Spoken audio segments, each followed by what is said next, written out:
Everybody, Flash here. A while back, I sat down with Woody Oakes and we had an amazing conversation at his house. Apologies because we had some technical difficulties. Some of the audio is a little bit quiet, doesn't pick up everything when we have a single audio file.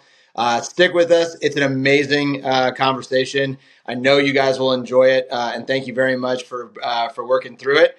A little Mickey Mouse operation that I was kind of running there with my very first in-person podcast. So I deeply apologize for that, but don't let it detract from the amazing content and the conversation and the message that Woody was able to portray in our conversation. Thank you guys so much for all the support of the Afterburn Podcast, and I hope you guys enjoy the episode. My program curveballs at 354.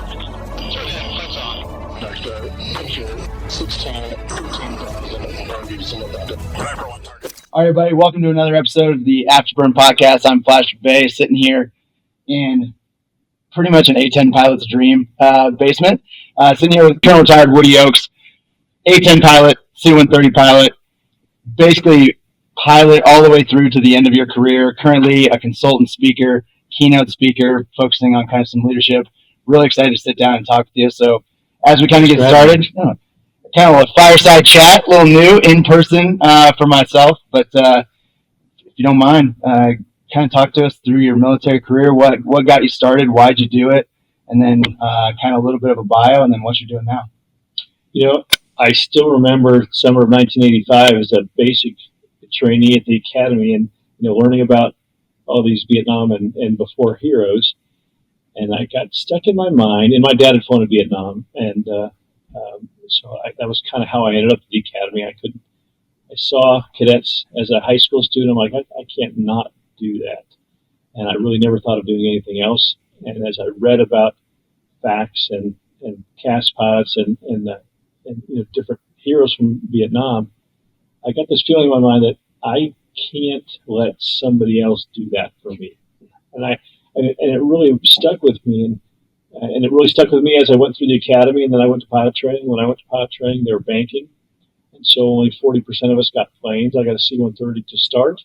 I still had in my mind that my whole goal was I wanted to be a fighter squadron commander, and I wanted to fly an air-to-ground aircraft. And so here I am flying cargo, and the C-130 is an awesome airplane. And then I got shuffled off to the C-17, another awesome airplane, but it wasn't where I wanted to be. And I finally, got to come home, I would say, and moved to the A-10 at about the 8-year point in my career, and I flew A-10s in different assignments, 1, 2, 3, 4, 5, 6 different assignments.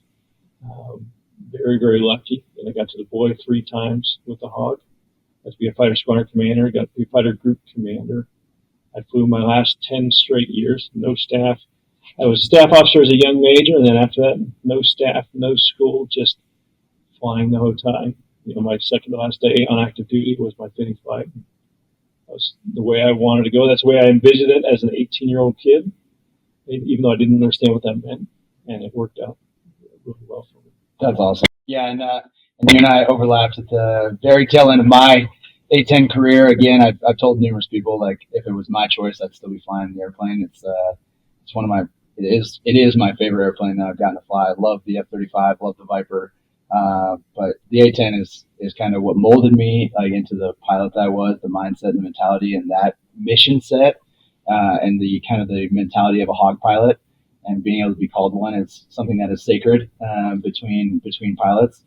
And so getting to do that is awesome, especially for the last 10 years of your career, as you kind of rose through the ranks, ending up as the fighter group commander when I was closing out my time there.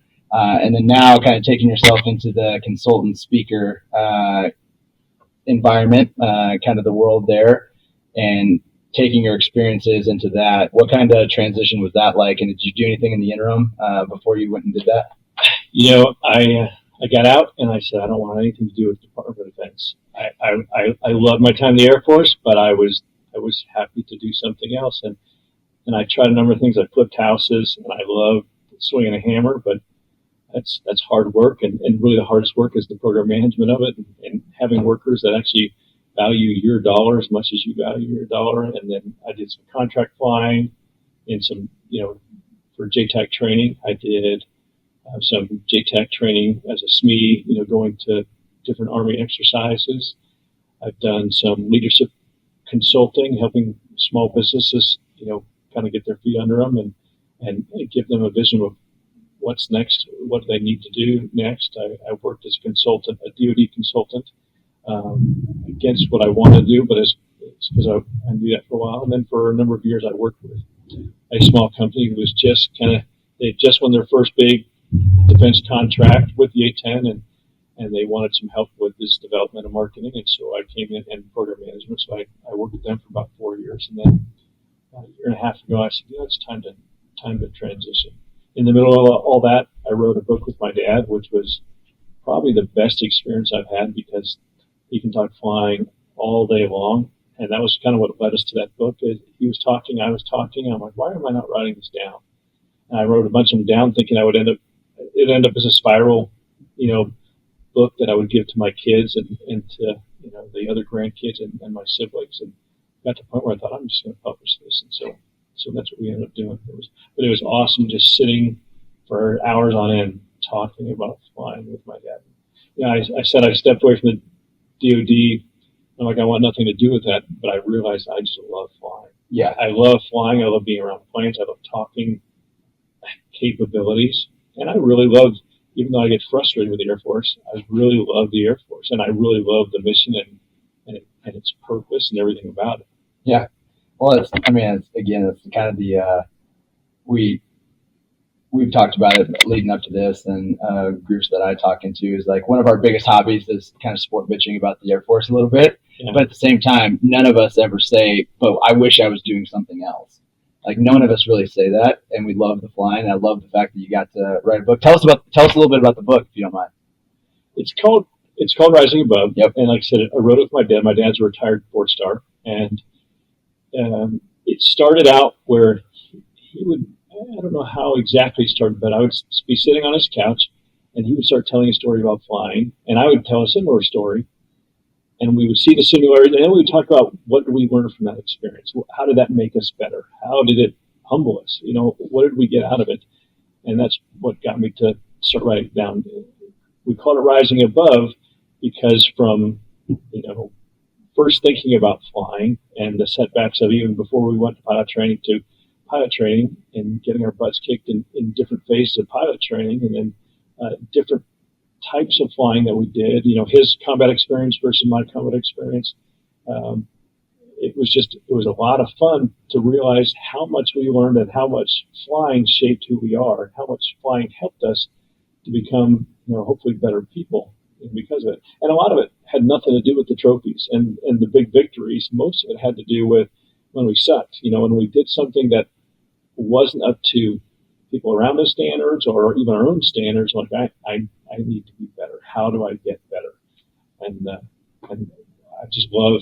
I think that's one of the reasons I love flying so much, is because so much of who I am is because of flying and the challenge of flying. Yeah, it kind of shapes who you are, like the adversity of either busing a ride, passing a ride, making it through an upgrade, not making it through an upgrade, and then you see it on the other side when you become an instructor pilot. It does. It shapes a ton of your experiences and however many hours upon hours upon hours, not just in the airplane. I was seeing about 5,200 hours total in aviation and number of hours in airplanes.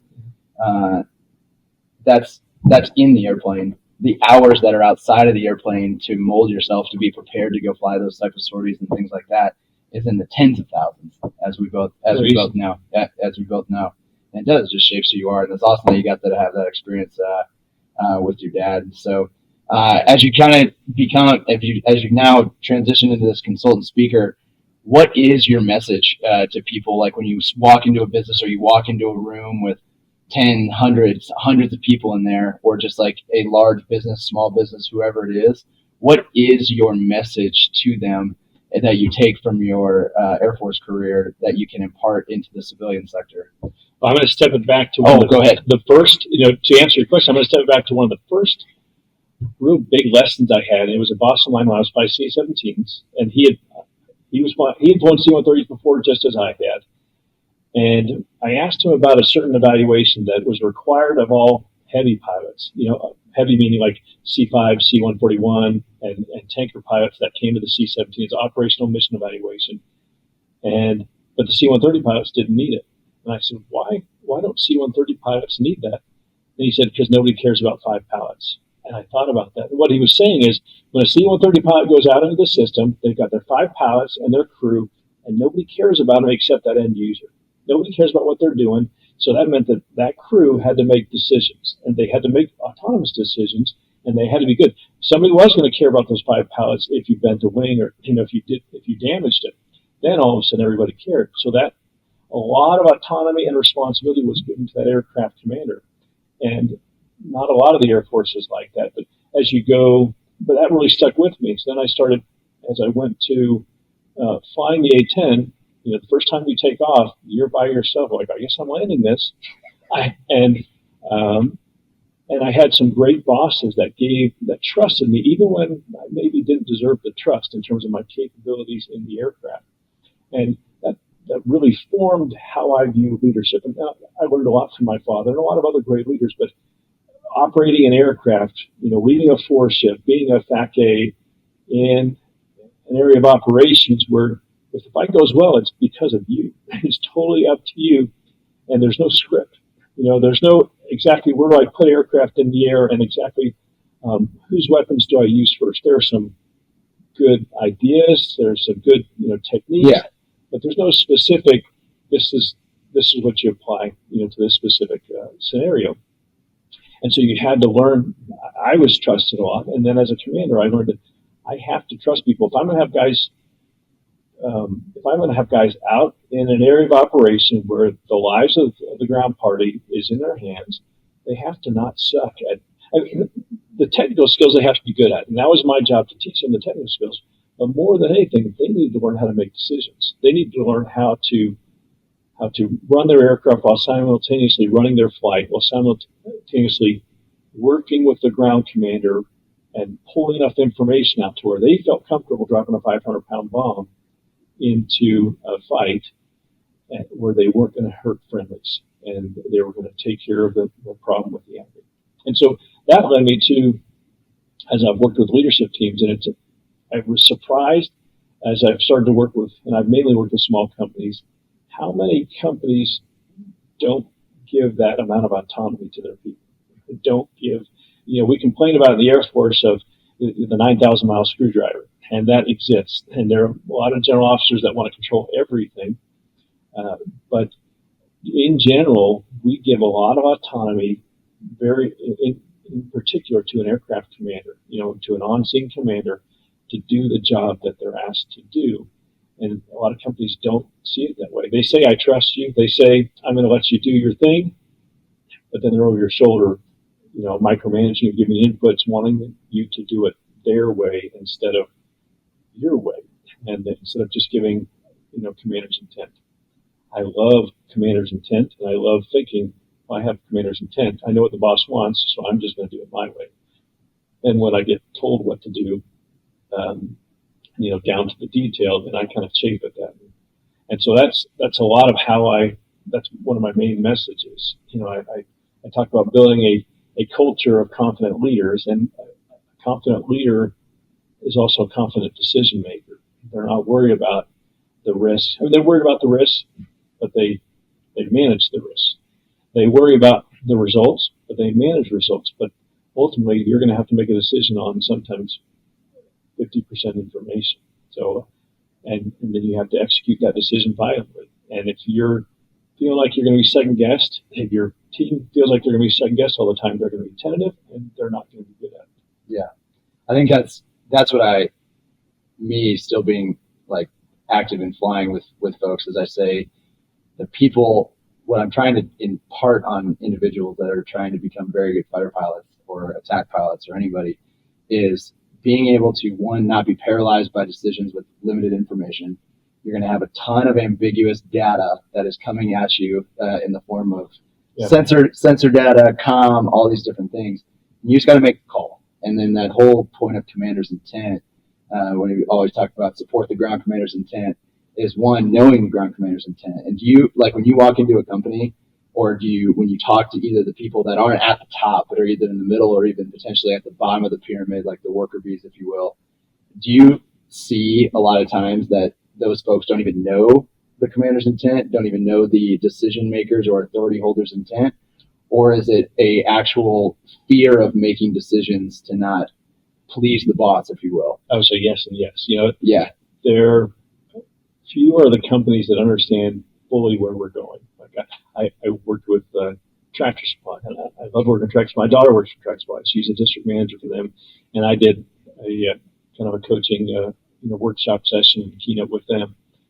And I was amazed at the store level, that they understood their values, they understood their mission and what they were all about, and I don't know that they understood how to then translate corporate values and corporate vision into their own vision, or they just used that. And that was one of the things I was talking about.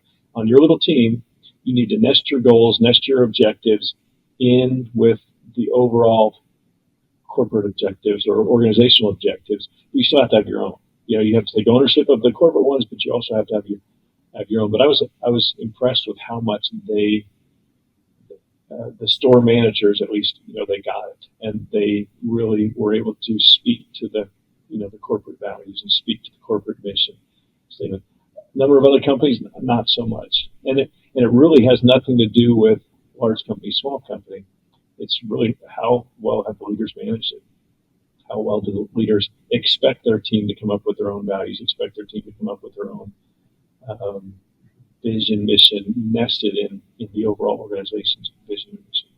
And in your experience, both from in uniform to outside of uniform, the companies that you come in and you just go, okay, this company's got the bones, or they're already a massively successful company. Typically, maybe they wouldn't hire a consultant to come in and speak to them if they're already the Tractor Supply is pretty good. But if they, what do you see as like the best means of communication of intent and strategy and vision? Like from either both in, again, like I said, in uniform or out of uniform, because in uniform it was email, memos, 5-paragraph mission type orders. Like, how did you receive communication and vision from your boss that you then communicated down to me as a lieutenant? Or what do you see from companies that are trying to communicate that vision? And what's the best way to do it? It needs to be all of the above. I mean, you have to have, like, one of the things I say is, you come up with a vision, you come up with where are we going, and that's on your emails. It needs to be short, concise. It needs to be on your emails. It needs to be in your briefing slides. When you need to talk about it, you need to establish goals and objectives that are nested in that vision, that kind of everybody can see are carrying you to that vision. But then it needs to be face to face. You need to not just say it and have glossies on it. You need to actually talk about it. You need to make it part of your pre-briefs and your debriefs, and ensure that people understand it, and ensure that the message is getting through at the lower level, so that you're asking those regular workers, well, how is this fitting in to the overall vision? How is this going to help get us to where we need to be? And what you find is that if you do that, you get them thinking. You get them thinking about, well, how does my role matter? How does my role help the team? And they become much more effective. They're not waiting to be told what to do. They're not waiting for your next steps. They're not waiting for your checklist. They're going, let me see, and now I know where we're going, and let me get there. And if you trust them and you show them that you trust them regularly, then they're going to do that. And they're going to make mistakes. But that's where, you have a regular debrief method, a regular feedback method that is not, I'm going to crush your soul because you didn't do it my way, or I'm going to crush your soul because you weren't successful. It's, okay, that was a good try. Well, let's readjust, and let's see how what you were trying to do affected our objectives, and let's see how we can do it better next time. Let's figure out how to do that perfect sorting. Unattainable, perfect sorting. But how did you handle that? Like when you were the fighter group commander at Moody, trying to potentially not use my own mistakes as examples, but how did you debrief mistakes? Like how did you handle somebody who didn't achieve your strategic vision, or was either veering off the path or blatantly violated it, or just made a small mistake? Like as far as like down at the lieutenant level, case in point, for an example I will use for myself is in Afghanistan, 5th roll-in of the day, shot without clearance. Like on a combat sortie, Before that went just fine. 5th roll of the day, shot without clearance. There was a 6th and a 7th roll in. That was a cardinal sin, huge mistake. Came back, debriefed it with flight lead, weapons officer, DO, commander, all those above. But how did you, as the fighter group commander or just a leader in general, debrief to either people not understanding your vision or violating it, or just mistakes? What was your kind of game plan? Well, I'll start by saying, I'll start by saying that I know I wasn't perfect at it. That I know that there were times when my impatience or a timeline turned me into a directed boss, and sometimes it's necessary, but that's really it should be your last resort. That letting the individual debrief themselves and holding them accountable for that debrief. I'll give you an example. When I was a squadron commander, we had a French exchange officer, very good officer, great pilot.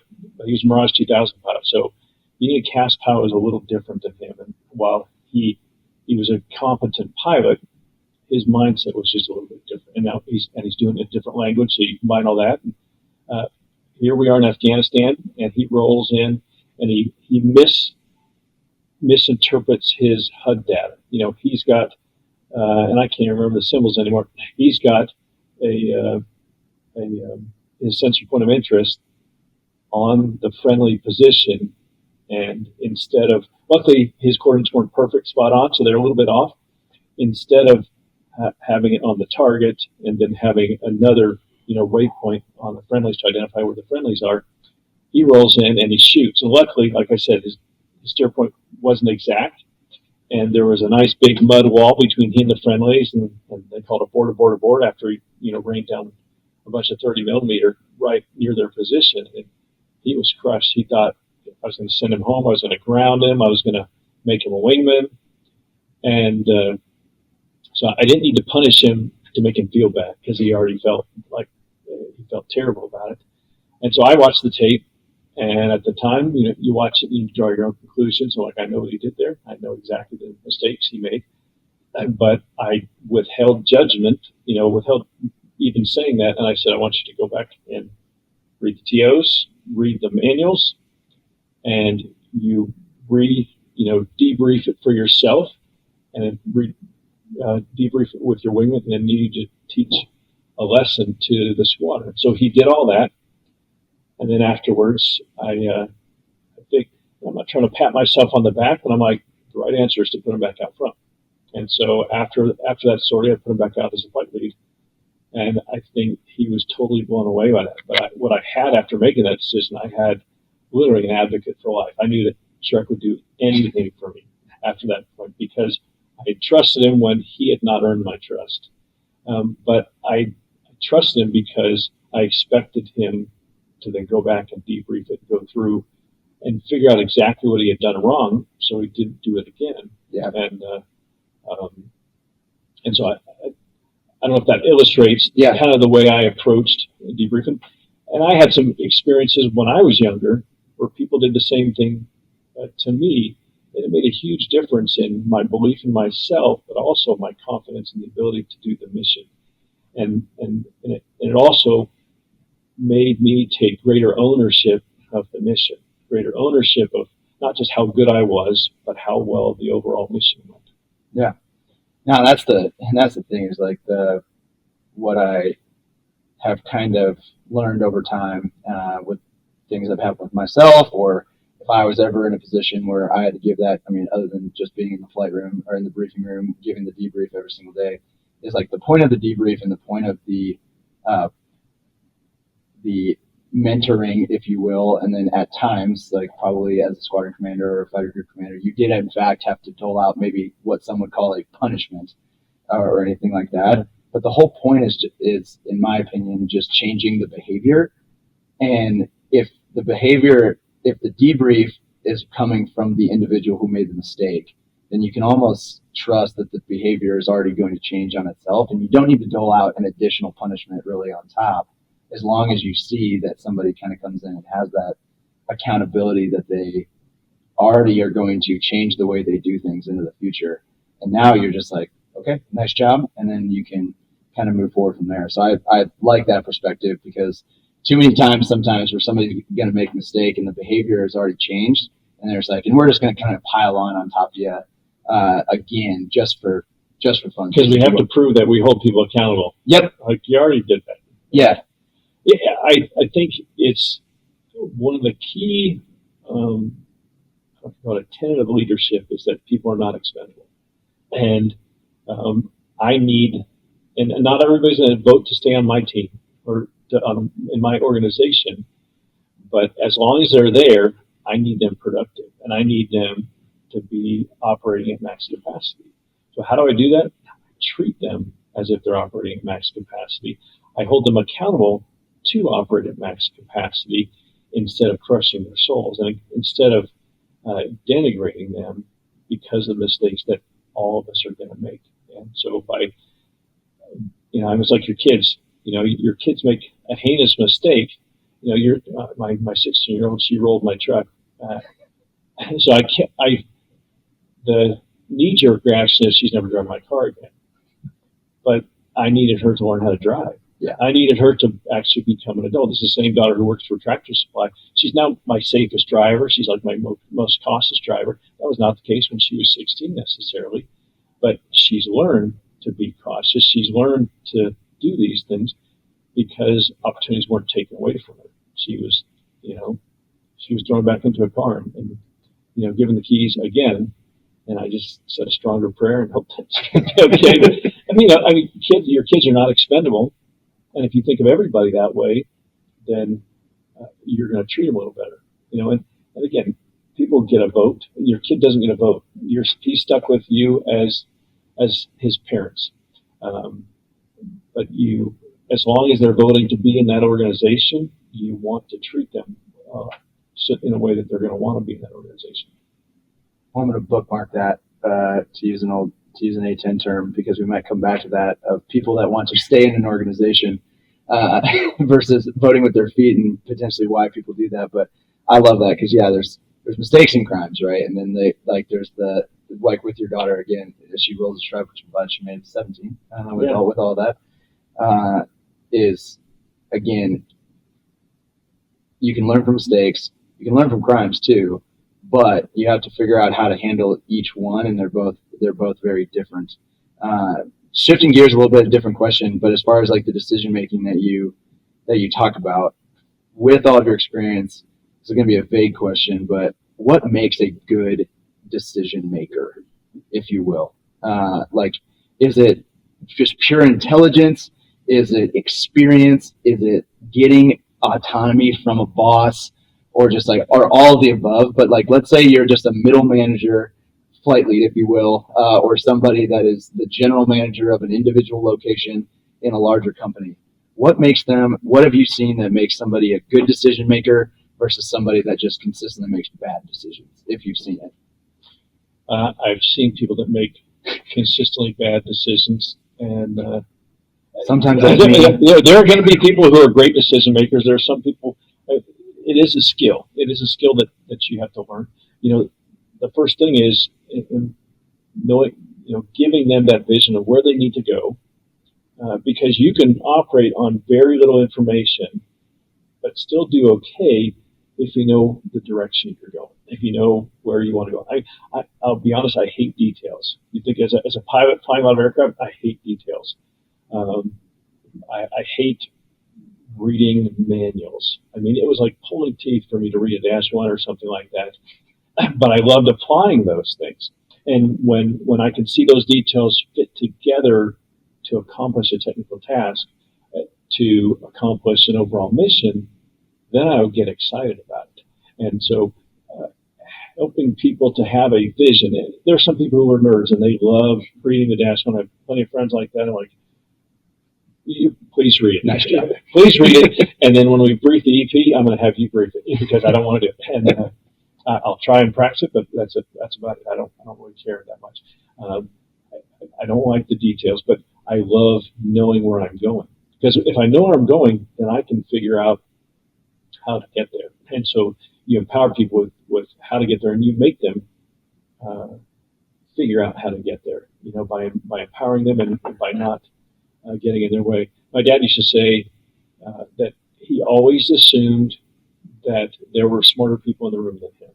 And that helped him a lot with decision making. It helped him from being rash in his decisions because he would listen to other people's opinions. But he also had the confidence as he got other people's opinions to sometimes discard them to make a decision on where an organization needed to go, or sometimes take that input. And so I always assume I don't have full SA. I assume that I don't know exactly how to do something best. But if I know where I'm going, then I can almost not care. And I'm gonna grunt through it. Like when I was flipping houses, I was not the best framer. I was not the best drywall person. There were a lot of people that could have stepped and said, "Let me show you a technique on how to put a texture on the ceiling or on the wall." And I'm like, "Yeah, thanks."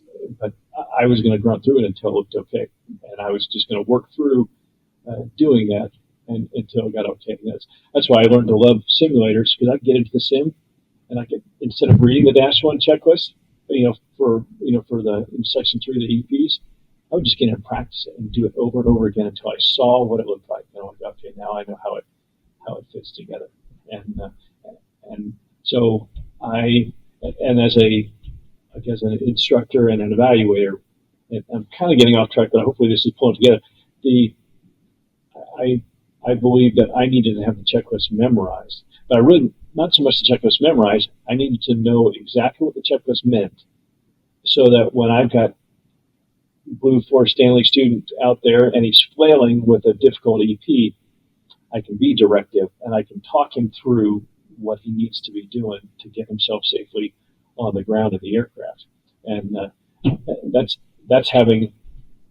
not knowing step 1, then step 2, then step 3, then step 4 by memory. It's what's the purpose of this checklist? Where am I going with this checklist? And so I would say that's what makes the best decision makers, is not the one with the encyclopedic memory or the one that is really good at reading fast or anything. Those are all fantastic skills that I wish I had, but I don't. It's what is the intent of this checklist? What is the intent of this flight? What is the intent of what we're My doing? boss's vision. Exactly. What is commander's intent? And there are a number of times where I did something I thought I'd get fired for that, but I still did it because it was taking me in the right direction. And even now in the corporate world and working in business, there are a couple of times like, I don't want to say that I ignored my boss's inputs, but I would hear his inputs and his very specific, sometimes micromanaging inputs, and I would say, I know what he really wants. I'm going to do what he really wants in my way, and not do it the way he does it. Number one, because then I'm fulfilling a vision instead of a checklist. Yeah. And my job is to do my best, not his best through me, but my best, for whatever it is he wants me to do. And so that's how I saw it. Yeah, I love that. I have found that the bosses that I look up to the most, or have, I don't like to say that you don't always enjoy your work like every single day. Yeah. But what I found was at the end of the day, I would look back fondly on that time in life. And the times when I look back fondly, it was, okay, I knew where we were going as an organization.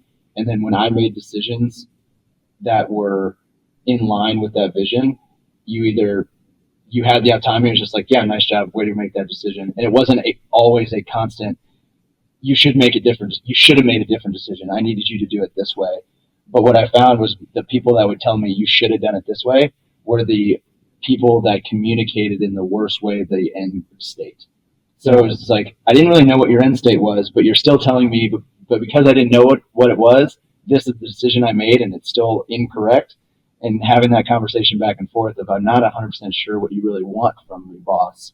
So can you please give that to me? That was like the times that I really struggled, that I have really struggled and will really struggle, and some that I've tried to bring into my own conversations. And if I'm ever in the position of authority, in making sure that people know exactly what the checklist means versus what it actually specifically says, or whatever kind of decision that you have, and then you have left and right bounds from there. And as long as people are working in the left and right bounds, we go. and kind of go from there. I think I shared this with you offline, that as I became a group commander, a little bit as a squadron commander, but very much so as a group commander, that I wasn't important anymore. Except I was there to set the environment. And my job was to create an environment that bred tactical and operational decision makers with strategic wisdom. And they don't get that by me persistently handing them checklists and me telling them exactly how to do things or what color I wanted the walls painted, everything. You've seen it all, I'm sure. Yeah. They get there by me setting up an environment, giving them the resources, and then saying, go do it, tell me what you learned from it, and develop the skills of decision making. And I wasn't always happy with the decision, but I'd have to ask myself, well, does that meet my intent? Or is it a very strong attempt to meet my intent? Yeah. And if it was, I just had to shut up and say, all right. And I may give suggestions after the fact. Like as a commander, or leader, participating in the debrief is always a dangerous thing, because if you open your mouth first, you just ruined it. If you open your mouth first and say, this should have happened, then everybody else is going to say, yeah, boss, you're right. But if you shut your mouth and let them talk and let them come up with their own conclusions, and then afterwards you go, have you guys considered this? Or ask questions like, how did what you did meet my intent? Walk me through how what you did meet my intent. If you don't do that, then it sounds like I was actually sitting in a meeting for an organization, for a church, and I'm the final decision maker in this organization. And one of my counselors, he said, I'm not really comfortable with the way that worked out. And I said, yeah, that's not how I envisioned it either. That's not the way I would have done it. But we delegated the authority to them to do it the way they wanted to do it. So I needed to keep my mouth shut and let them figure it out. And it'll work fine. And sometimes that's a hard thing to do. That's not the way I saw it going down, but I guess that works. Or it works close enough to where I can give feedback after the fact. But if I'm constantly nitpicking and constantly going, have you thought about that? You've probably had the commander that micromanages by questions. I hate that almost more than anything. I remember I was at Nellis, and we had a wing commander, and it was a death by 1,000 questions. He asked so many questions to the point where you were trying to do everything to not ask, get another question, to make sure that your answer to the question was what he was looking for, because you knew what he wanted. He was going to tell you what he wanted after he asked the question. He was just making sure that you were doing it the way he wanted you to do it. And I thought that's like the most painful. I'd rather him just tell me what to do, because then I don't even have to think. Now I'm having to second guess and think and try and figure out what he wants before he's fully revealed himself to me. And that was not good. It's almost like I have had that commander or boss, and you get it, and there's like at the 15th question. To be honest with you, I've actually been that guy in a debrief as well at Nellis, at the weapons school, and I've had a person who was in the upgrade or going to weapons school just being like, Flash, what are you getting at? He's like, can you just tell me what you're getting at? I see this line of questioning, and I'm starting to lose like where the logic train is going. I'm just like, you're right. I'm just asking questions to drive you Socratically to an end state, when I could just be like, this is the end state we need.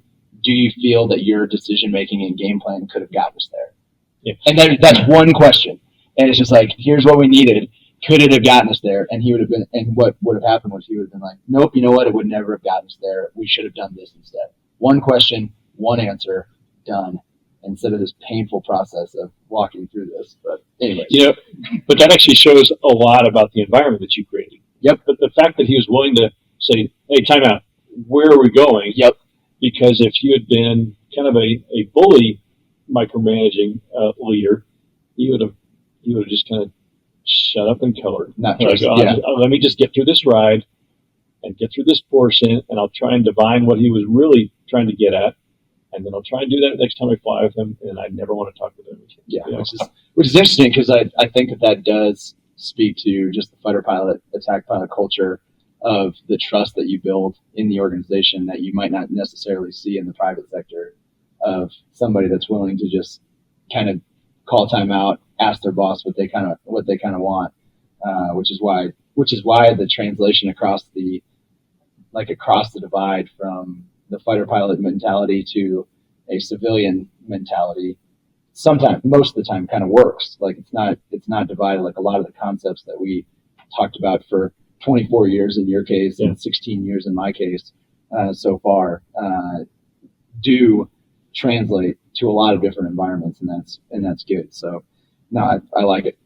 But yeah, no, it really does work, and I've been surprised that I understand leadership is leadership, and you apply leadership in different ways, but the fighter pilot approach to problem solving, I've been surprised at, number one, how absent it is in most of the rest of the world, and number two, how effective it is. I had a friend when I was at the Pentagon. He was an C-130 pilot, and he said something, I can't remember how it came up, and he goes, there's a reason why fighter pilots run the Air Force. And I was surprised to hear him say that. He goes, when I first showed up on staff, I kind of had this chip on my shoulder that it shouldn't be that way, that I was as good of an officer as them. But fighter pilots have an objective mentality of they're going to pre-brief to objective, they're going to execute to an objective, and they're going to debrief to that objective. And that objective may suck, but they're going to execute to that objective and see how, and ask themselves how they did. So if they can have the right vision and the right objective, they're actually going to do very, very well. And on the staff, when you have specific objectives that you're trying to accomplish, having that ability to do that, and that ability to kind of step yourself through, okay, what are we trying to do? Yes, we're doing it. What are we trying to do? Yes, we're doing it. So that there's a constant perpetual debrief cycle going on. And in everything that you do, it really does make a difference. And that's perfect in an organization. Small organizations, like you take a small company, what I've found is that a lot of times small businesses, it's the owner's baby. And this can be true in a large organization where you have a supervisor with that shop, that team, it's his baby, and how it's done is his baby. And so while they'll share a vision, only they'll parse it out in small little increments because they don't trust people with their baby, and they don't trust people. And when you're talking about money, you have a small business where the guy's invested a lot of money, he's taken his life savings and dumped it into a company. He's worried about, if I let Stanley touch my baby, he may kill it. And then I've just lost all my savings, But at some point you have to close your eyes, and like my daughter driving the car, you got to close your eyes, say a prayer, hand the keys, and go. If you don't do that, then everything is just a minor extension of you, the owner, of you, the team leader. Yeah, you have to be willing. If I'm going to pay somebody to do a job, I have to let them do that job, otherwise I'm just throwing away my money. Yeah, and we've used the word trust a lot, and like that kind of is the bedrock of all of this, right? Is that as long as you can trust people to make the right decisions, or trust people that they have heard and interpreted your intent in the manner in which you wanted it to be interpreted, then you just let them run. And then when I see like the high functioning teams that I've been on, and some of the medium functioning teams and low functioning teams, it was either a breakdown of lack of intent communicated or a lack of trust in someone's ability to get the job done. So you just kind of stepped over them. Like those are kind of the two constants that I've seen that either make a high functioning team or a low functioning team. And it's just an interesting thing to see across a different array of environments, specifically like with my wife being a small business owner now, is she talks about almost the exact same things that I talk about when I go to work on whether her team is functioning correctly, kind of or not, as it is. And then something that's part of your consultant in your keynote, you say the word strategic wisdom. Like, can you define that for me? Like, what is strategic wisdom? Because you almost conveyed it to me as strategic wisdom is something that a lower level employee has. Well, I tell you, if you can do that, then you've just won the Super Bowl. Really, if you can get that lower level employee to understand. I remember an example. I was not there, but a friend of mine was there. It was an ORI at Tyndall F-15s, and so they're generating sorties, and There was one crew chief, his jet was down, hard broke, and he fixed it. He's out there by himself, end of the day, and he's moving his jet himself. I can't remember the whole story, but when everybody realized what was happening, it was like a bunch of ants, swarming to get his jet up on the line because he was not going to ruin the strategic objective of the wings, which was to pass the ORI, to generate enough sorties to be able to do that. And so when you can translate down to that lower level, how did his one jet translate into the overall strategic objectives? He understood it. Every jet mattered. Every input mattered, and so his efforts mattered. And so that, what he was doing, you could say that we have other jets. We could have taken care of it, but he wasn't allowing that to happen. He was taking responsibility for the strategic objectives of the team. You look at close air support. You have a CAS pilot. He's working with the team on the ground, and he's applying tactical skills at the squadron level or in this area of operational skills and making operational decisions, but with the strategic understanding of what the whole war means. Like, he may do something tactically that fixes a problem right now, but may have strategic implications later on. And that's why you get your hand held a lot with a bunch of ROE and everything else, because they don't want you. They're afraid of, and rightfully so in some respects, of that you don't understand the strategic implications of what you're doing. Yeah. If you can dispense with all the ROE, you can dispense with all that, I call it strategic handholding, if you're able to impart on that CAS pilot strategic wisdom. And so he does his skills and always asking himself, how do these skills nest into the higher objectives, nest into the higher vision? And that's what I mean by strategic wisdom. Because, that like that crew chief with that one pilot or that JTEC on the ground, they're not doing strategic things. They're solving simple little tactical, maybe operational problems, but they have the potential to affect the overall strategic problem. So if they understand this, if they have wisdom of what is the strategy overall, what are the strategic goals, then they'll be more mindful, and the decision making will actually be better at the tactical operational level. Yeah. That actually, to be honest with you, this is now I'm going to ask you to harken back of when you were the fighter group commander, or even a squadron commander, but this sparked a question in my mind. And again, my opinions are not reflective of the opinions of the Department of Defense or in any way. But when we look at these things, you talked about we've talked about before on a podcast, is somebody's tactical decision has strategic impact. It's like me out there as the lieutenant. Like, you weren't the fighter group commander yet, but overall, the Moody fighter group, the 23rd fighter group commander, I was a flight lead, entrusted Lieutenant McVay to go out and execute in Afghanistan. And if I made a bad decision, that could have a strategic level impact. Now, in Afghanistan, were you ever wondering at that time, don't want to even get political or anything like that with the war in Afghanistan or what we did there, or even the war in Iraq, but did that ever keep you up at night as the fighter group commander about the fact that maybe there wasn't necessarily a strategic vision of that conflict, but you were sending people off, like blessing them as flight leads and IPs and things like that, to go off into that, to make those decisions that could have significant strategic impact, or the fact that the ROE at the time could have gotten people in a lot of trouble and we were rather handcuffed? Did that ever, what was that time like when you were sending guys out for that? Sorry to frame the question that way. No, you're good. I think you know what I'm getting at. Yeah, when I was the fighter squadron commander and we deployed, and you had the ROE, and I had 10 brand new flight leads. And in fact, this goes back to the whole trust thing. As we showed up in theater, my DO, weapons officer, and a couple of flight commanders, that kind of pulled me into my office, and they said, "Hey, boss, what do you think about having?" And they're all brand new flight leads who had never flown in combat. So they had not flown in combat as wingmen. Now they're brand new flight leads, and I'm asking them to go out and do the job as a flight lead in combat. And they said, "Hey, how about we have them fly as wingmen for about 5 or 6 sorties, and get their sea legs, get comfortable out there." And it made sense because a lot of squadrons did that. In fact, most squadrons did that. It happened to me. And I thought about it, and I said, "No, I'm not doing that." I certify them as combat flight leads. So I can't take that trust away. I have to give them that trust, and they have to perform. And I thought about that. After I said it, was that the right answer? Maybe I'll get myself fired because it wasn't a standard thing.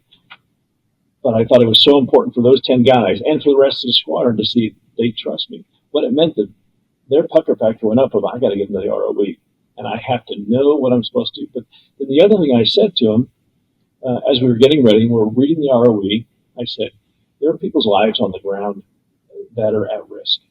And there are other people's lives who you're going to put at risk, who maybe you're going to, dispatch them, and you need to dispatch the right, you need to kill the right people and protect the right people. That's a big responsibility. And you're going to do that sometimes with 50% SA on what's happening down there. And you kill friendly forces, or you kill, even worse, from a strategic perspective, you kill women and children, then that can have a negative strategic impact. Don't stress about that. Here's what I want you to stress about. I want you to think about, the ROE was very specific, and it kind of ebbed and flowed on the limits and whatnot. But I said, I want you to think about, am I doing the right thing? And am I saving friendly lives? Am I protecting people? And am I doing what I'm supposed to be doing as a CAS pilot?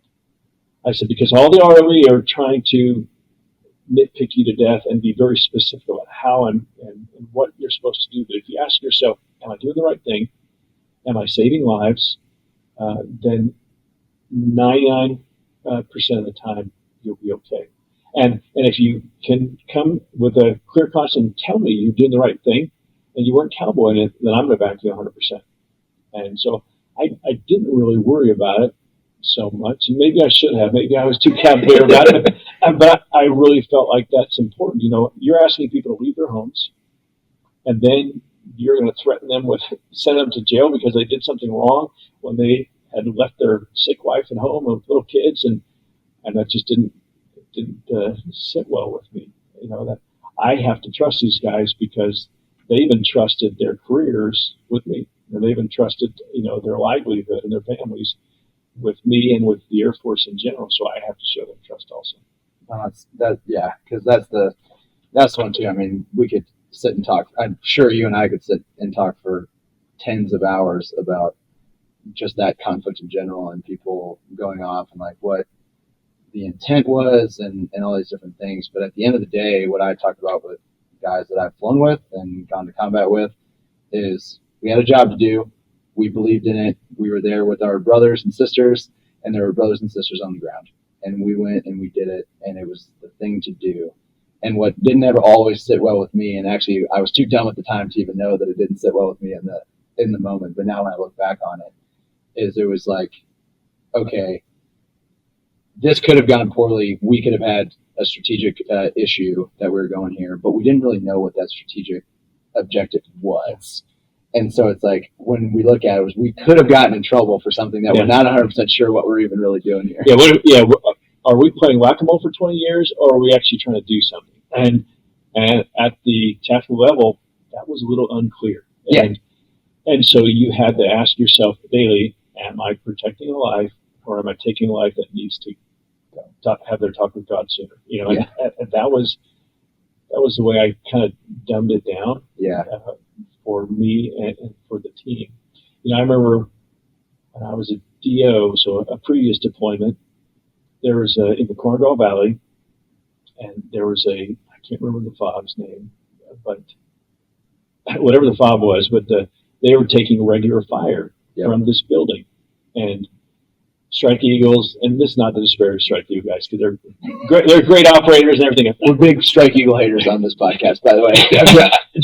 joking, but sometimes they take a spear that was a stray bullet that was not necessarily intended for them. But go ahead. That's okay. They're all great operators, and so they went out and they were working with the JTAC there. I can't remember the JTAC's call sign, but they refused to drop.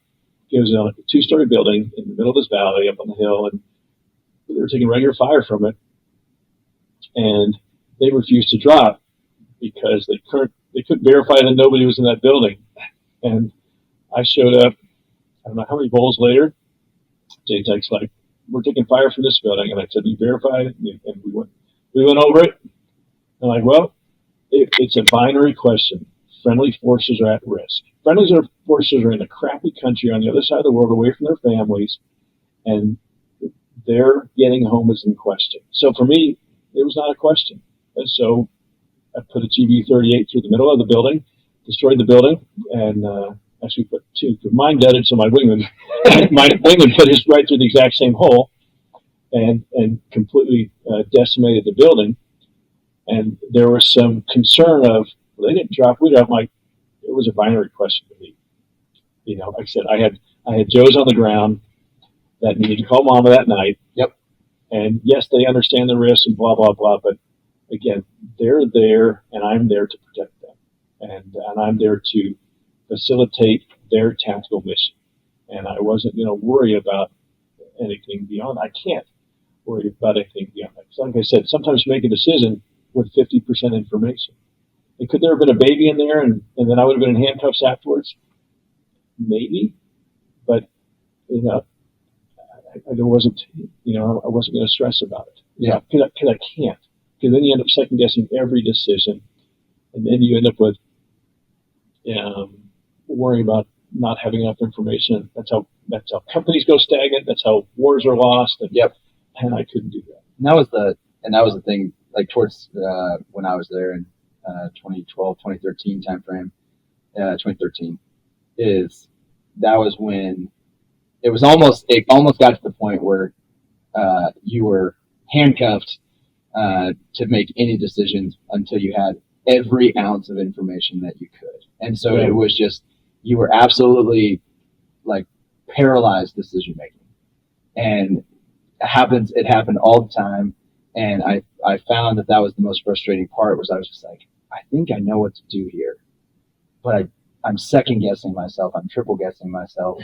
And kind of going through it. And what we found was the people that were second guessing themselves, triple guessing themselves, shipped cold of GB-12s, like of any of those things, like laser guided bombs. It's like, we're going to throw this bomb somewhere else or have an ability to redirect it to somewhere else later on. That was kind of the thing that when I found that people were second guessing themselves, that's when more mistakes were made than if they just went with their gut and their training and the things that they had been taught to do. And I hear these words, I see this on the ground, I have this on my sensors, this is what I do. And that's just the best you can do. And I felt like at that time, that's a case study in itself of how not to put people in situations to make correct decisions. There's a quote, there's a newsletter, it's a fighter pilot newsletter for a bunch of retired fighter pilots, I think. It Not says, there yet, fighter pilots. Yeah, you're not there yet. It says 90% SA is knowing what's going on. Total SA is knowing you have none. And I've always loved that. And initially it was just total SA is knowing you have none. I'm like, okay, but I still have to make decisions. I still have to take affirmative actions. What does that look like? And how do I do that? I have to take what I have and still act on it, knowing that I don't know what's going, and CAS is one of the most complicated things. You get in an air-to-air fight, there are only so many pieces of metal in the sky.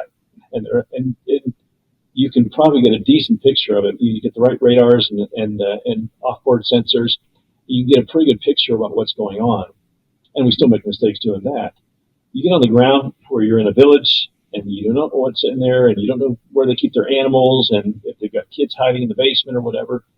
You still have to make a decision. And you still have to say, what is most important for me right now? Why am I being paid to be here right now? And if you let yourself be paralyzed, then you could end up hurting more people by your inaction. Yeah. No, and that's like when we're talking about just being a good decision maker versus a bad decision maker. The margin for like what it is as a good decision and a bad decision. I saw it in Afghanistan where somebody went out and, from a big picture perspective, made the exact same decision. It was, I put a bomb here, and I put a bomb on the exact same spot for, sometimes in the exact same spot, unfortunately. And one day it was a good decision, the next day it was a bad decision. And the margin there is so slim, and you just have to have that right environment of intent and knowledge and experience and autonomy to make these decisions. And that's when you're going to kind of take a look at it, and then just not second guessing yourself, and then again have an environment of debrief, or a culture of debrief, if you will. That once you make that decision, you don't just crush people for it, but you just make, hey, we can improve that decision making either process or the actual decision, and here's how we're going to do it, and kind of go forward. But moving on into some other topics, as you look back across your Air Force career, and then now where you are, in my opinion, like where we are as a military and a government and things like that, is this phase of this great power competition, transitioning more from the Afghanistan, the Iraq, into China, Russia, and all these different things. What I feel has been lost is this understanding of what are true tenets of warfare. And we talk about it a lot, of the fact that mass, maneuver, different platforms, a variety of a mixed fleet, things like that, or conversations about warfare that don't understand that most of the time there's somebody on the ground that's trying to hold ground and take ground and hold ground. And so from your perspective, either looking back or from where you sit in your very comfortable chair in the basement, is what are we missing when we start being like, hey, we're going to retire the A-10, we're going to transition aircraft away from doing close air support, everything's going to standoff weapons, we have collaborative combat aircraft, CCAs, that are going to be flying around with F-35s, and B-21, name it here. That shift, like, what are we missing as we kind of transition, in your opinion? Because my opinion is the fact that me and an F-35 should pay a lot more attention to CAS. And I know a lot of people that know me in my professional life are going to roll their eyes right now as me, the CAS guy. But what are we missing? And is this going to reap itself in the horrible event that we do get into a conflict in this great power competition that we're kind of looking at as we go forward? I know it's that. Well, you go back to, I didn't grow up in Afghanistan. I mean, I was a major as Afghanistan started. I grew up in the really the 80s, and then glasnost, the Cold War is starting to be diminished a little bit, but that was great power competition. We have the big Soviet bear, and we have us, and everybody's aligned with the Warsaw Pact and the NATO. But then underneath that umbrella, you had a lot of other conflicts all around the world. I mean, Vietnam was a great example of that. And then you had everything in the Middle East that just kind of was a constant, flesh wound that we always had to deal with in the Middle East, and then some in South America, and the more things change, the more things stay the same. And I remember when I was sitting on the air staff and we were looking at my job. One of my jobs was the WIMP 5, war material plans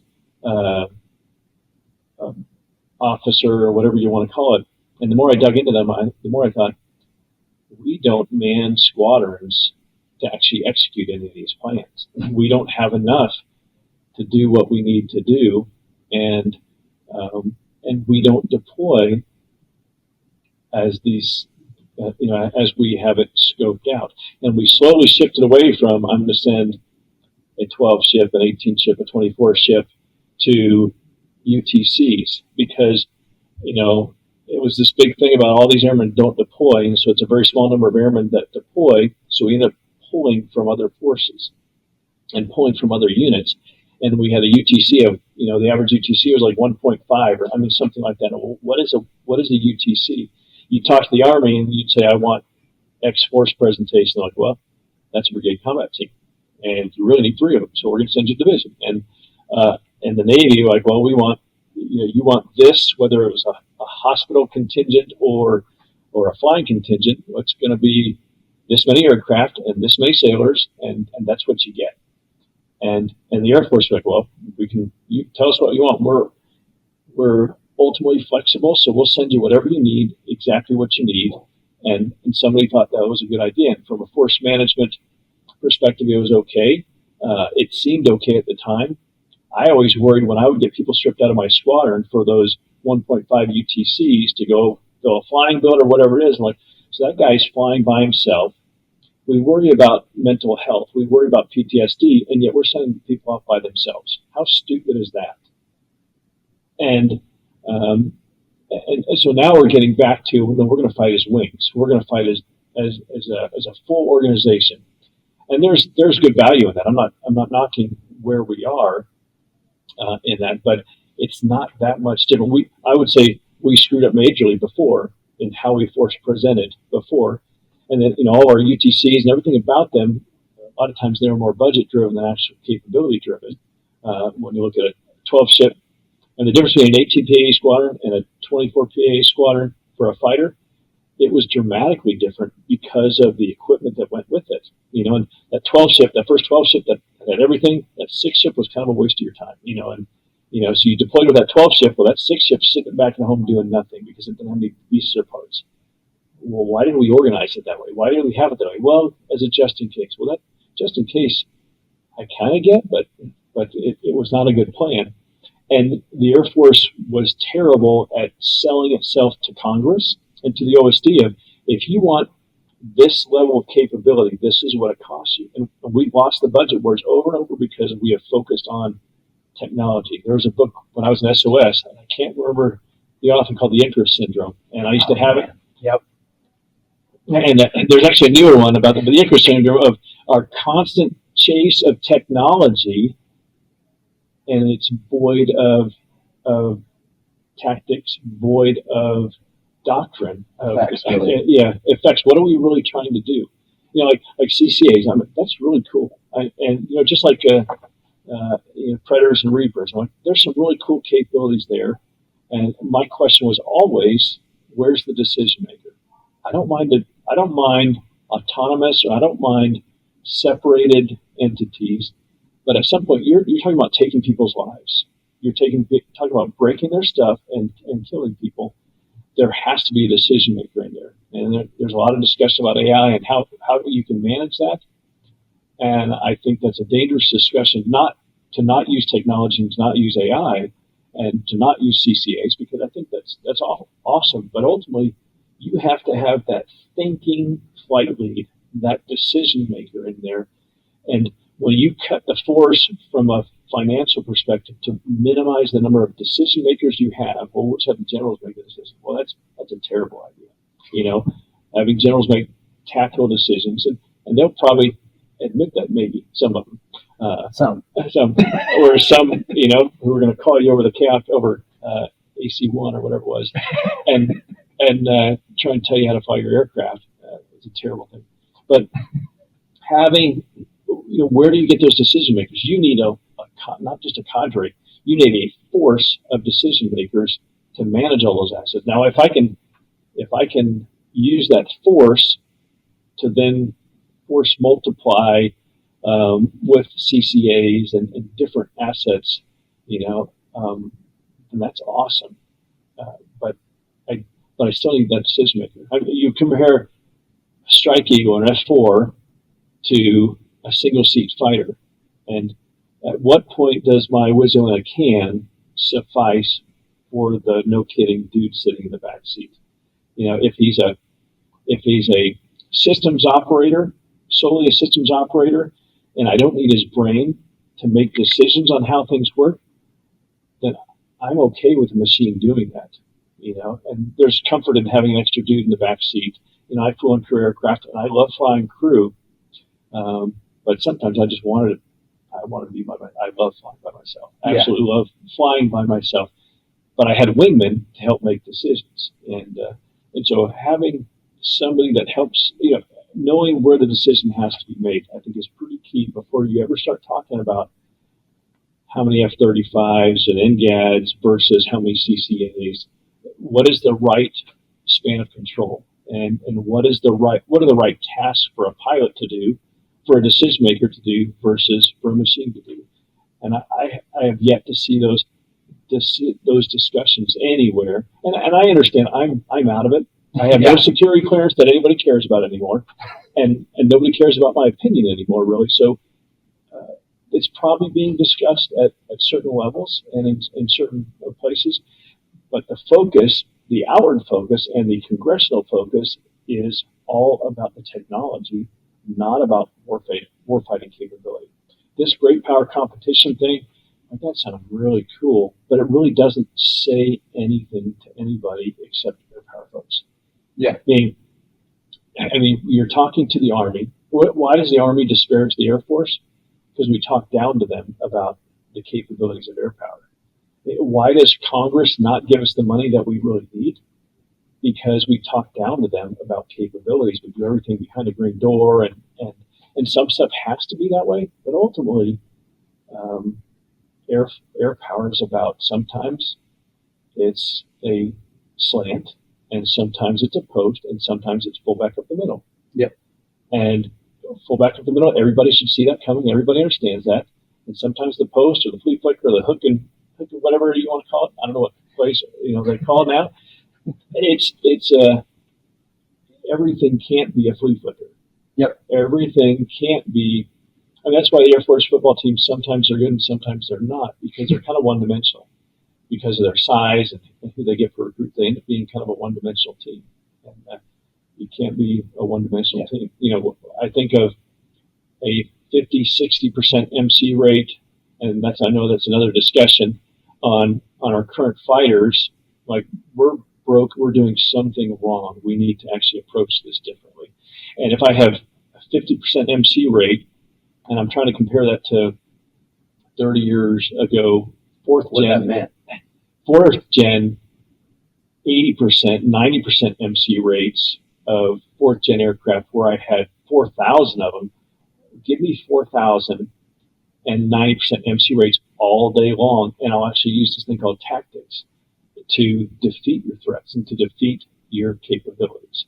And I understand there are limits to that. I'm not going to fly a P-51 today and think I'm going to get anywhere with it. But although in some situations I could. But, you can. But in a real air threat environment, it's not good. And that's the same with an A-10. It's the same with an F-16. It's the same with a 117. It's the same with a lot of different aircraft. I mean, it's the same with the F-22 in certain environments, which means I have to have tactics, and I have to think more in terms of, less in terms of the technology and more in terms of tenets of air power and how I apply it, and what am I trying to do with it. Yeah, and that's the thing that it's interesting that you bring up, like, I'm not going to take a P-51 and go do some of the jobs today, even though I think we could. I had a guest on that talks about armed crop dusters and what they're doing, like in Yemen and things like that. It's just like there's an effect that you need, and what is a tool that can do it. And so when we look at these things, there's two arguments that I'm just like, okay, I am now going to exclude a lot of the arguments coming out of this individual's mouth or this organization's mouth, of the people that say, we're going to get rid of the A-10 because it costs too much money. It's like, to keep it. Yeah, I automatically stop. I discount everything that person says. Yes, it costs too much money. No, it doesn't. One, like, that's completely false, and it costs too much money. And then the other one that just says fourth-gen aircraft or third-gen aircraft. Some people they call the A-10 third-gen aircraft because it doesn't have afterburner. But it's saying that it can't get the job done anymore. And you're just like, in this threat environment. And you just go, okay, well, the whole goal is to turn the threat environment into something that is manageable, to get like a C-17 in potentially, to be able to create a lodgement inside of a place so we don't have to have this huge logistics problem. So you're telling me that if I can get a C-17 or a tanker into an area, I can't get an A-10 into an area? Yeah. So when you say like an A-10 carrying 16 mauls and some good stand-up weapons, yeah. I think you and I are on the same page on the fact that like the weapons integration that has gone on an A-10 is incredible for the last like 2 years, coming from somebody that has a very, very awesome airplane that hasn't had a new weapon put on it since I've been flying it. But when we look at some of these things, is like when you're saying the decisions that you can make is when you are, give me the mass, give me the options, give me the flexibility, and then just like you're talking about, I will make tactical decisions that I can say like targets drive weapons and threats drive tactics. So if I have a threat environment and the A-10 is what I have to get a job done, I will build you tactics to get the job done. And it will have the right mixture and things like that. But what you're talking about with mission capable rates is, are we making decisions based on metrics that are the same as they were when you first joined the Air Force? Like, have they changed? No, they haven't, unfortunately, and the environment has changed. Back when every fighter squadron, not every, but most every fighter squadron, we had a lot of them, and they were 24 PAA, which meant they had 27 or 28 jets on the ramp. Mission capable rate was still a decent metric, or at least the number of jets I had masked how bad of a metric it was. Because that I can have 27 jets. Let's say that 9 of them are in depot status. So now I'm down to my 18 jets. Yeah, now I'm down to 18 jets, and so that 80% MC rate is still okay. I can still put up a lot of jets. But when I barely have 24, or I have 18 jets, and my MC rates are down, even if they're at 80%, now it matters a little bit more. All of a sudden, I'm starting to worry about it. I think I had a great relationship with an MXG at Moody when I was the fighter group commander, and he and I saw eye to eye. I didn't think I'd ever see eye to eye with a maintenance officer as much as I did with him. He had a different approach on a lot of things, but in terms of what really mattered, it was aircraft availability. I don't care what category you put those aircraft in. I need 12 front lines. Can you give me 12 front lines? I need to deploy 12 aircraft or 18 aircraft. Can you give that to me? And it's a binary yes or no. The mission says I need this, so I need 18 aircraft plus I need 4 spares. Am I going to have that or not? If I'm not, then we're failing. I don't care what your MC rates are. I care about, do I have enough jets to meet the specific mission? So aircraft availability mattered a whole lot more to me. And I would say, I don't want to sound too disparaging, but we have not held depots accountable for how long they hold on to jets, for how long a jet is in depot status, for how much it costs to have an aircraft. And a depot is expensive. I understand. You have an army for just in case in many ways. I have an army of surge capability, but I've got this army of surge capability that can't even give me a steady state capability. And the costs are bad, and then I'll get it over and above that. I open up this panel, and all of a sudden, this 180-day paint job has turned into a 340-day job, and that jet is doing the Air Force and the pilots and crews and the mission zero good at that point. And so there's no real accountability. I'm pretty positive nobody's ever got fired because they were late on getting a jet back to the flight line. I know in all my time in dealing with the depot, I never saw it happen. Maybe I'm wrong, so I should shut my mouth on it. But I'm pretty sure they're like, sorry. We found an extra wire bundle that needed redoing. Like, no, how about you turn the jet on time and tell me what's wrong with it? And I can't tell you how many times I got a jet back from the depot that was more broke than when I sent it out there. Yeah. For other things. And again, I'm not trying to disparage depots because we need them, but they're like my whole discussion about vision, trust, and debrief. If there's not a debrief, that vision and trust does nothing for you. You have to have this debrief about are we doing the right thing? And you're asking the question of the metrics, are they broken? And the answer is yes, because we're not doing anything with them. We put the metrics on at the AMU level. Yeah. I guess it's Fighter Generation Squadron now. Yeah. We put it's a good thing, by the way. Yeah, I like that. Well, I'm sure it is. But we put the onus on them for those metrics. That's not really the right place for it. And that's part of it. But the right place is, at the depot and at the fighter squadron. Because the minute I give 9 aircraft, those 9 aircraft I was talking about, to depot status, a clock should be ticking of if this isn't back on flying status in a certain amount of time, somebody's head's going to roll. I was just talking about we can't crush people's souls, but somebody has to be held accountable for that aircraft not getting back on flight status when it needs to be back on flight status. Yeah, and to your point, it's like, of course you don't want to punish people where like heads are going to roll if this aircraft doesn't get back on the line. But if that's what it takes, because we talked about the whole point of the debrief is to change behavior. Yeah. In my opinion, we haven't changed our behavior. We talk about like pilot shortages and MC rates that are going down, but we haven't changed our behavior in any way. In fact, we've almost gotten to be more whiny children about it in some ways. Yeah. And when you look at it, and the MC rates are interesting to me. I've gotten to sit in rooms that are talking about these MC rates, just like you're talking about chasing technology. The mission capability of an A-10 is, can it fly, can it see, can it drop weapons, can it shoot the gun? Mm-hmm. And it's just like in all these different things. Like with the F-35, obviously a significantly more complex machine, and the sensor fusion is amazing. I love flying the Panther. It is an incredible airplane. But yeah, if a small electrical part or an antenna or an aperture is broken, or isn't talking or not receiving, then now that does in fact impact a force ship.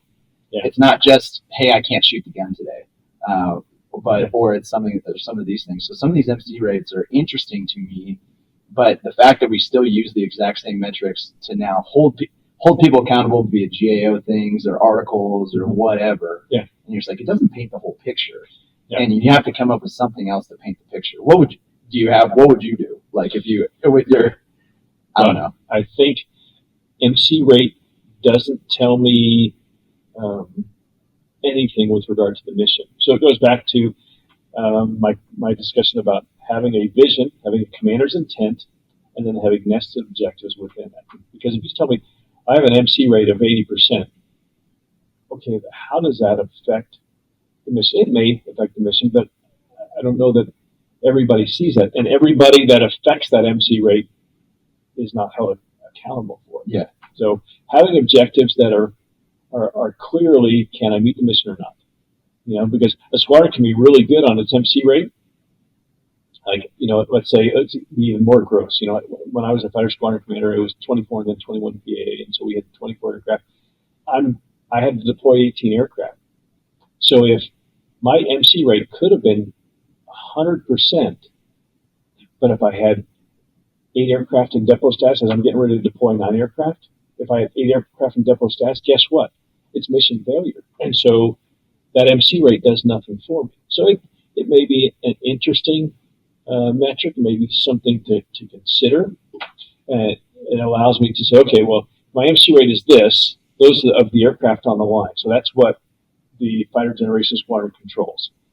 But I'm not meeting the mission. Where are these other 9 aircraft or 8 aircraft? Where are they, and what is their status, and why are they not getting fixed? Yeah. And there's not that control. And I think, you know, AFMC, in doing modernization and doing sustainment, maybe that was too much for it. And so maybe this new command is going to do something. I can't remember the name of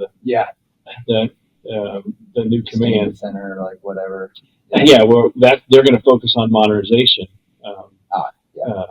Whereas AFMC is going to focus on sustainment. Yep.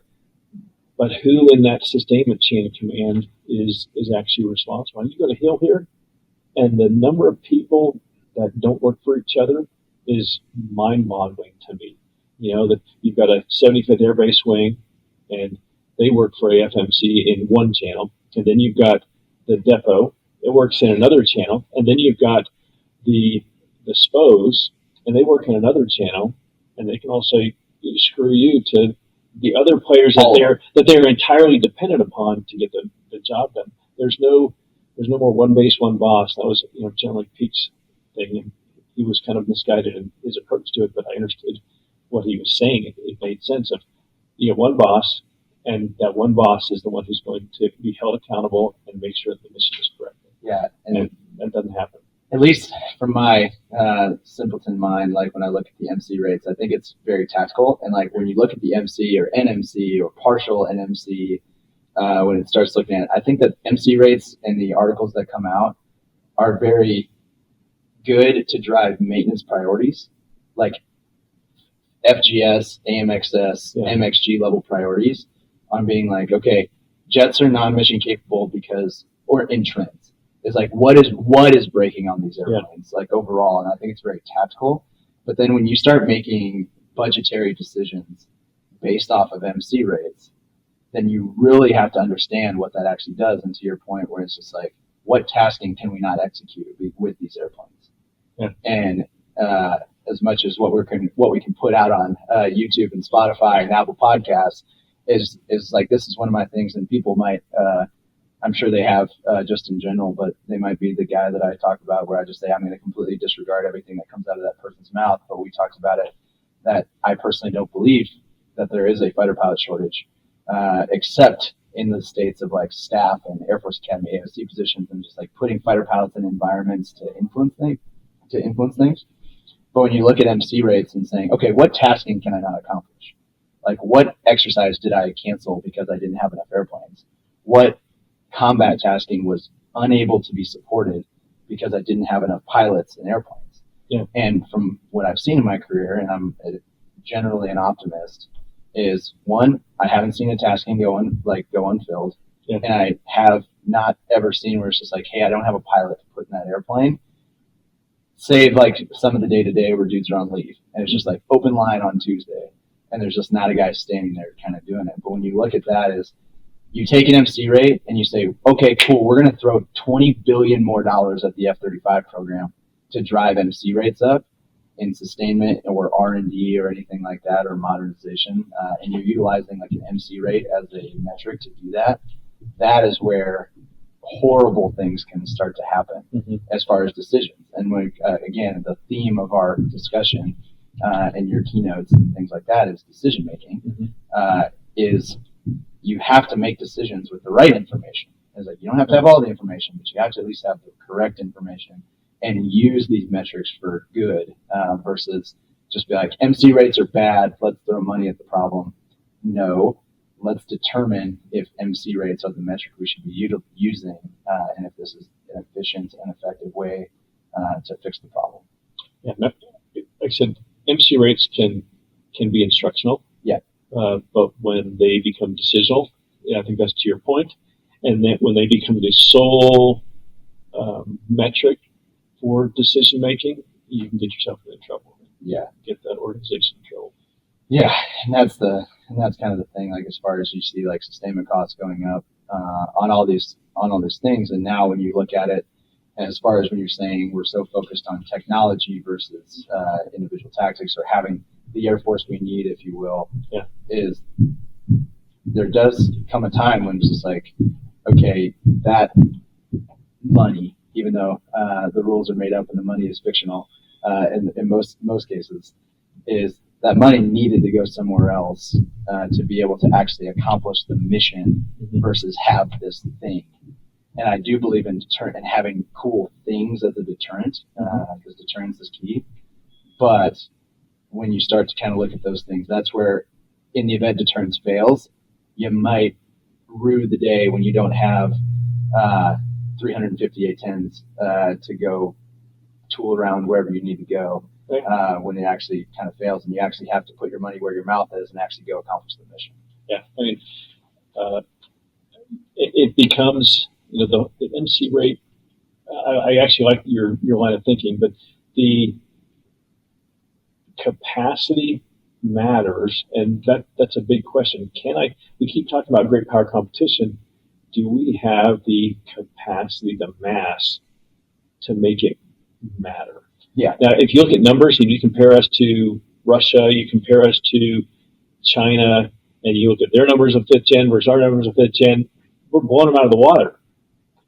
But they don't have to go 9,000 miles to get there. Yeah. They're fighting in their own backyard. And so all of a sudden, hopefully. It makes a little it makes a little bit of difference. All of a sudden, mass matters a lot. And it's mass in tails, it's mass in AMUs that I can separate out. It's like, how is my fighter squadron organized? Can I operate a 6-ship here and a 6-ship there, and not have to pay Lockheed Martin for extra ounces? That was a problem early on. How do I have enough airfields? Do I have enough weapons? Do I have enough standoff weapons? Am I looking at, well, it's funny because the Air Force does it really well in some things, like the bomber fleet is an example. Why we ever used B-1 bombers for CAS aircraft is beyond me. Because we had them. Well, we had them, you're right. And we're like, well, we got this deterrent, and it's not doing any deterring, so let's use it. And so we spent, thousands and thousands, millions of dollars on cost per flying hour for an aircraft that, yes, had a big weapons load, but I could have got the same thing out of a 4-ship and strike bigs, and that would have been fine. Yep. And it would have been easier to manage, easier to maintain. I would have used less tankers. I mean, I go on and on about that. But overall, the bomber, it's almost like, because the costs are so obscene when you look at the cost of a B-21 versus a fighter, even though it's not, when you look at NGAD, it wasn't that crazy of a cost. But they went into it with the supposition that we have to use some non-stealth, non-advanced technology aircraft, the B-52. Let's put new engines on it, which is about 30 years late. Let's put new engines on it, and its role is going to be hypersonics. It's going to be standoff. It's going to be, Alchemy, all those kind of things that I don't need a stealthy aircraft for. So I'm going to buy a sizable fleet of B-21s, and hopefully that stays, because we failed miserably with the B-2. But I'm going to buy a sizable fleet of that, but I understand that a mix is a good thing. So to buy an extra 76 B-21s that may or may not meet the mission, because what I can do with the B-52, I bet I'm not going to be able to do with the B-21 in a lot of areas. The B-52 is just an awesome, simple platform that gives me a lot of flexibility on a lot of different weapons. So they've gone about it with a high-low mix of, let's take this aircraft that we already own, and let's make minor modifications to keep it flying for longer, to make it more lethal, to give it greater range, to give it better fuel efficiency, on and on and on. And it allows me to do some cool things with weapons. But I still need these stealth aircraft. So I've got this mix of aircraft. And because otherwise we couldn't afford the mass. If we went all B-21, we can't afford that mass. Yeah. It's very expensive. Just like if we had done that with the B-2. We couldn't afford the mass of buying, 100 B-2s, or the initial buy was 121 of them, and we ended up with 21 instead. And so it would have been very expensive for us to do that, especially with the older technology stealth. So it ended up working out okay, except for the fact that the B-1 is a very expensive aircraft to operate. Even if it's a cool plane, but it's very expensive to operate. And that goes to the kind of the argument of, again, we have to get rid of the A-10, but we're going to keep the B-52. It's like this airplane that's been around going to be around for almost 90 years by the time it's done. And I don't understand. Fixing the A-10, that technology is here and simple. Yes. To do, to make it to where, okay, I don't need 356, so I don't need 280 of them, but give me the right size fleet. And instead I'm going to let SOCOM buy 75 crop dusters for $4 billion. I'm like, you know what I can do with $4 billion in an A-10 fleet? A lot. Amazing things. A lot. Amazing things. And it blows my mind. Get dynamic stuff. No. Now you have now I don't want to totally disparage the crop duster. Oh yeah. Because I think it's great thinking outside the container. It's great. We should have all the things. Yeah, and it should be a cheap aircraft, but when you put everything on it, to all of a sudden make it a $40 million aircraft, like, dude, how is that possible? How am I taking a PT6 engine with some, simple aluminum wings and turning that into a $40 million aircraft? It does not make any sense to me at all. That's another accountability conversation for a different day about like our industrial base and like the way we interact with those folks, because there's a lot of the cost that goes into there as well. But I completely agree with you on, okay, if you're going to go budgetary, then okay. But all right, well, we're coming up on kind of the end of our conversation. This has been absolutely awesome. There's some that me and Rain do when we talk at the end. You've had this stretch of career that has taken you from 1985 at the Air Force Academy to 2024 sitting here as a consultant and speaker and getting to talk to a lot of people. Knowing what you know now, if you could look at Woody Oakes walking into the Air Force Academy in 1985, what are the things that you would tell young Woody so to speak, on what you would have learned and if there's anything differently that you would have done throughout your entire career. I don't know. So I struggle with this question as well. It's like, overall mistakes. Overall, I would say enjoy it. I remember when I was a brand new lieutenant, and I think it was General Chuck Horner. He said, "I envy you guys because they're going to be amazing aircraft. You're going to get to do amazing things in your career going forward." I'm thinking, this guy flew F-105s and F-4s and F-16s. How could I top that? And I don't know that I've topped it. I don't want to compare. I had a great career. I loved what I did. I loved the people that I worked with, and I get really frustrated dealing as a defense contractor. Like I'm working on a proposal right now. I'm like, this is so painful. Why is it so painful? Then I go into a base and I meet with airmen. I'm like, this is why I do it. Yeah. I love working with excited young Americans who just want to serve and they just want to do what they're doing. So I would say chase after it. There's no crazy dream. When I said I want to fly an A-10, even my dad said, you're going to be the F&G, you're going to be Blue 4, and you're going to be left behind. And he was serious about it because he had that experience, and his advice was good. And I totally ignored it, and I went ahead and got to fly the Hog for a lot of time, and I absolutely loved it. Don't let anyone else tell you that it can't be done. And in the Air Force, we tend to focus on technological things. I'm talking about mission, about personal goals, and try and find a way to fit your goals in the Air Force's needs. And if you can do that, you'll have a great career.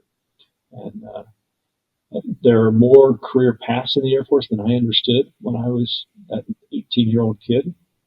I knew nothing about the National Guard. I knew nothing about the reserves and really all the opportunities there.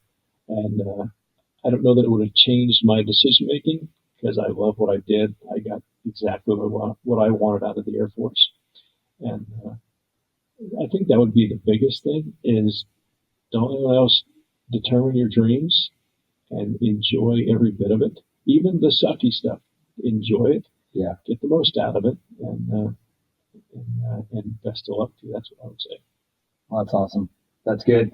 That's good. I appreciate the time. Thanks for taking it with me, allowing me to welcome me into your home. Actually, this has been fun. A little different kind of environment that I found myself in across the screen. So it's good to be able to sit in front of you. And to be honest with you, sir, like when I was a lieutenant and kind of followed you along, and now getting to know you a little bit more and read some of your stuff and listen to you speak, like this is good stuff. So I appreciate you allowing me to do this and keep it up. So thanks for having me. I'm going to ask you to stick around for just so there I was story. It's some of our subscribers that we can look at 5 to 10 minutes at the end of this. Okay. But with that, end of another episode, a great episode of the Afterburn Podcast with Woody Oakes. And sir, I really appreciate it. Thanks so much. All right.